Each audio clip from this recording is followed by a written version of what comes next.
Hello friends, मैं हूं अली और मैं लेकर आया हूं आपके लिए बिजनेस स्टडी। जैसा कि आपने पिछले वीडियोस में देखा था कि हम लोगों ने पढ़ा था मैनेजमेंट की डेफिनेशन एंड उसके ऑब्जेक्टिव्स के बारे में पढ़ा था। और मैंने आपको बताया था कि ये जो चैप्टर है ये चार पार्ट में है। तो फर्स्ट पार्ट मैं आपको पहले दिखा चुका हूँ। वैसे ज़्यादा बेटर रहेगा कि आप पहला पार्ट देखें, उसके बाद फिर ये वाला पार्ट देखें, ठीक है। वैसे आप ये देखेंगे उससे कोई लिंकअप नहीं है, आप समझ सकते हैं इसे। तो हम बात करते हैं आज management as a science, art and profession. भाई, मैनेजमेंट को साइंस भी कहा जाता है, आर्ट भी कहा जाता है और प्रोफेशन भी कहा जाता है। तो कैसे कैसे कहा जाता है, हम इसके यही पढ़ेंगे इस वीडियो में हम इस बात पे डिस्कस करेंगे कि साइंस कहने के लिए कौन कौन सी ऐसी चीजें हैं जो मैनेजमेंट में भी पाई जाती है और साइंस में भी पाई जाती है। मतलब सिंपली अगर याद करने का तरीका क्या है कि अगर मैनेजमेंट एज ए साइंस पढ़ना है, हमें याद करना है, तो हमने ये देखना है कोई 3-4 टॉपिक, 3 पॉइंट मैंने लिखे हुए हैं, 3 टॉपिक ऐसे जो साइंस में भी पाए जाते हो और मैनेजमेंट में भी पाए जाते हो। तो साइंस में पाए जाते हो, सबसे पहले हम साइंस के बारे में पढ़ लेते हैं। क्योंकि साइंस होता क्या है? साइंस एक व्यवस्थित नॉलेज होता है, ठीक है। सिस्टमेटिक बॉडी ऑफ नॉलेज, व्यवस्थित ज्ञान समूह होता है। मतलब जो हम साइंस की स्टडी करते हैं, साइंस की स्टडी क्या होती है कि पहले से सिद्धांत लिखे गए हैं, पहले से आधारित एक्सपेरिमेंट के बिहाफ पे कुछ चीजें लिखी गई हैं, उनको ही हमें बार बार पढ़ना होता है। साइंस बार बार बदलती नहीं है। सेम अगर इसी तरीके से अगर मैनेजमेंट के अंदर देखा जाए तो मैनेजमेंट में भी बहुत सारे ऐसे मैनेजर्स हुए, बहुत सारे ऐसे प्रोफेशनल मैनेजमेंट के लोग हुए, एक्सपेरिमेंट किए उन्होंने फैक्ट्रियों में जाके, लेबर्स के ऊपर जाकर के, ठीक है, सोसाइटी के अंदर जाकर के। तो उनके ऊपर एक्सपेरिमेंट करने के बाद उन्होंने कुछ सिद्धांत लिखे, वो सिद्धांत यहाँ पे फॉलो करते हैं। तो ऐसे बहुत सारे सिद्धांत बनाए गए हैं, ठीक है, आगे हम पढ़ेंगे अगले वीडियोस में, ठीक है। तो ये दोनों ही जो सिद्धांत होते हैं वो साइंस के अंदर, साइंस भी सिद्धांतों पे चलती है और मैनेजमेंट भी सिद्धांतों पे चलती है। तो इसके बिहाफ पर ये वाला पॉइंट मैं कह सकता हूँ कि मैनेजमेंट जो है साइंस है। नेक्स्ट पॉइंट है principle based on experiment. Science के जो प्रिंसिपल्स होते हैं, मतलब सिद्धांत होते हैं, वो एक्सपेरिमेंट के ऊपर बेस्ड होते हैं। मतलब साइंटिस्ट हुए होंगे पहले, उन्होंने कुछ एक्सपेरिमेंट किए होंगे, एक्सपेरिमेंट करने के बाद उन्होंने लिखा होगा कि भाई ये अगर एक्सपेरिमेंट, जैसे अगर मैं सोडियम को क्लोराइड से मिलाता हूं तो सोडियम क्लोराइड बनता है जो कि सॉल्ट होता है। तो उन्होंने वो एक्सपेरिमेंट किया होगा, एक्सपेरिमेंट करने के बाद कहा होगा कि भाई ये जो है Na+Cl जो है वो NaCl बनता है।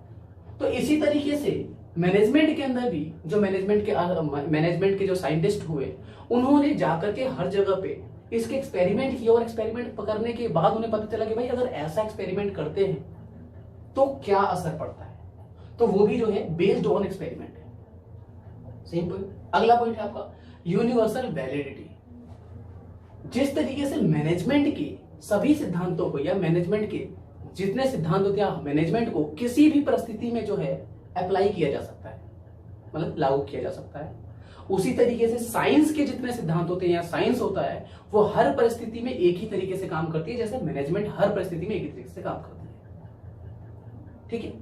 तो ये 3 पॉइंट आपको याद करने, सिंपली क्या करना है, 3 पॉइंट याद करने, पॉइंट को ये याद करना और पॉइंट को याद करके ये समझना है कि वो साइंस से कैसे रिलेटेड है, साइंस में कैसे वर्क करता है और मैनेजमेंट में कैसे वर्क करता है। फिर लास्ट में आपको ये लिख देना है कि मैनेजमेंट जो है वो साइंस की तरह ही है।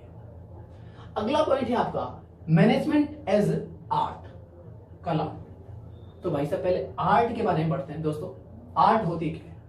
आर्ट का मतलब होता है कि कोई व्यक्ति जो है किसी काम को करता है, उस काम को करने की कला।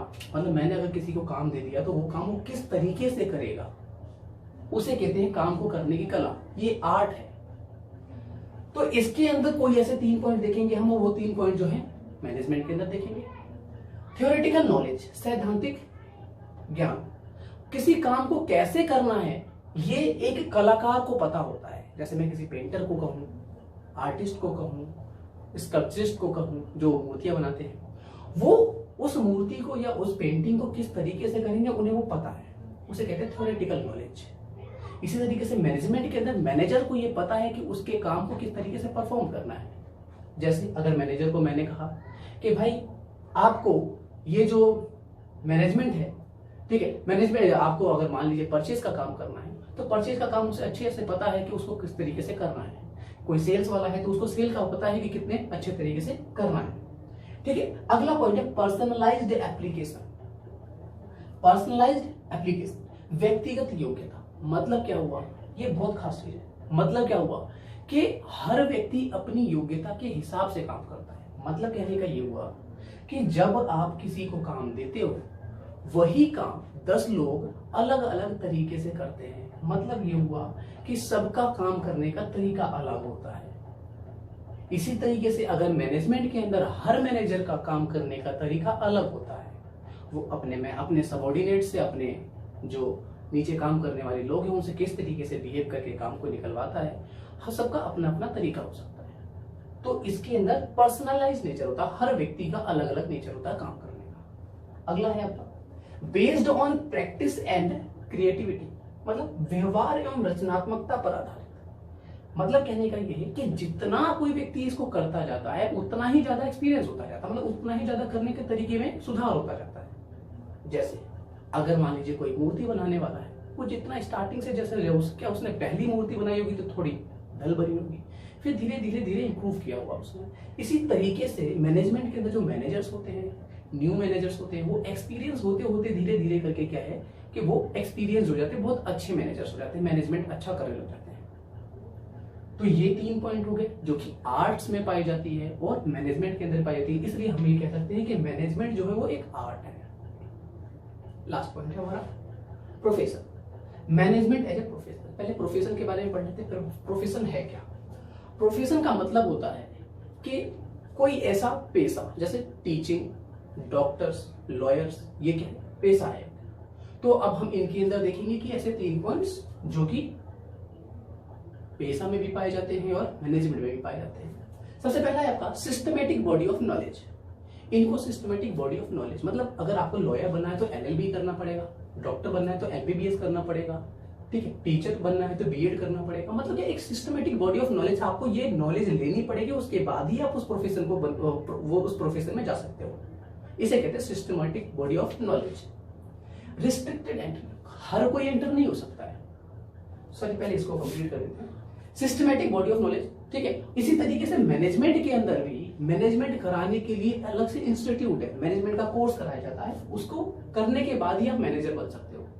हमारे देश में आईआईएम है और बिजनेस स्कूल है बहुत सारे जो ये चीजें कराते हैं। अगला है आपका रिस्ट्रिक्टेड एंट्री, अवरोधित प्रवेश। मतलब ये है कि अगर आपने सिस्टमैटिक बॉडी ऑफ नॉलेज की उस प्रक्रिया को पूरा नहीं किया है, उस प्रोसेस को पूरा नहीं किया है, तो आप इसके अंदर एंटर नहीं हो सकते। और ये बोथ केसेस में है, प्रोफेशन के अंदर भी है और मैनेजमेंट के अंदर भी है। ना आप मैनेज अच्छे से कर पाएंगे और ना ही आप किसी प्रोफेशन में एंटर हो पाएंगे।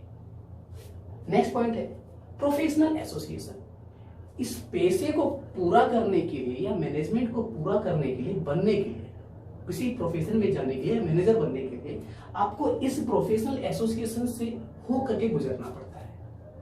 जैसे किसी कॉलेज से पढ़ना, एलएलबी कराने वाले जो इंस्टीट्यूशन है या एमबीबीएस कराने वाले जो इंस्टीट्यूशन है, उनकी प्रोसेस से पूरा होकर के निकलना ही आपका क्या कहलाता है? पेशेवर संघ। वो जो पेशेवर संघ बने हुए पहले से, उनके हिसाब से काम करना पड़ता है, एग्जाम्स क्लियर करने पड़ते हैं, सर्टिफिकेशन मिलता है, उसके बाद आप आते हैं। ठीक है। नेक्स्ट आपका ethical code of conduct. Ethical code of conduct में क्या है कि इस प्रोफेशन के अंदर कोड ऑफ कंडक्ट, जब आप इनके प्रोसीड्यूर को पूरा कर लेते हो तो उसके बाद इनके कुछ रूल्स होते हैं। आपको वो रूल्स हमेशा याद रखना। सॉफ्ट रूल्स कहा जाता है कोड ऑफ कंडक्ट को, जो एक आचार संहिता है कि आपको वो मानना है, जबरदस्ती नहीं है पर आपको मानना है। जैसे डॉक्टर से कहा जाता है कि आपका जो मरीज है वो चाहे दुश्मन हो चाहे कोई भी हो, वो उसको आप अच्छे से ट्रीट करेंगे। मैनेजमेंट के अंदर भी कुछ ऐसे एथिकल कोड ऑफ कंडक्ट होते हैं। जैसे आप कभी किसी अपनी जो ऑर्गेनाइजेशन है उससे कोई पर्सनल बेनिफिट नहीं लोगे। Personal benefit in the sense, आप काम कर रहे हो, आपने कुछ ऐसा काम किया जिसमें कुछ कमीशन खा ली या कुछ घूस खा ली, ठीक है। तो इस तरीके से सर्विस मोटिव, मैनेजमेंट भी एक सर्विस देती है, किसको? ऑर्गेनाइजेशन को सर्विस देती है, और प्रोफेशन भी सर्विस देता है। कैसे भाई? डॉक्टर, टीचर, लॉयर, ये सब क्या है? सर्विस ही तो दे रहे हैं, सोसाइटी को सर्विस दे रहे हैं। तो अब इस तरीके से हम कह सकते हैं कि मैनेजमेंट जो होता है वो एक प्रोफेशन होता है। ठीक है, टॉपिक आपका क्लियर हो चुका है। अगर कोई डाउट है, उस डाउट को आप कमेंट बॉक्स में लिखिए। लास्ट वीडियो में मुझे बोला गया था कि हिंदी में नहीं पढ़ाया जा रहा, तो इसलिए मैंने थोड़ा हिंदी का भी सोचा है। ठीक है, बाकी आप बताते रहेंगे मुझे, तो मुझे पता चलता रहेगा क्या कमियां आ रही है। ठीक है, तो क्लियर करता रहूंगा। ठीक है, बाकी आप लाइक और कमेंट तो करते ही रहिए कि क्या कमियां आ रही हैं, और सब्सक्राइब करना ना बेस्ट रहेगा। आपके कलीग्स जो हैं, जो आपके क्लासमेट्स हैं, उनमें इन वीडियोस को शेयर किए, उनको फायदा होगा। Okay, thank you.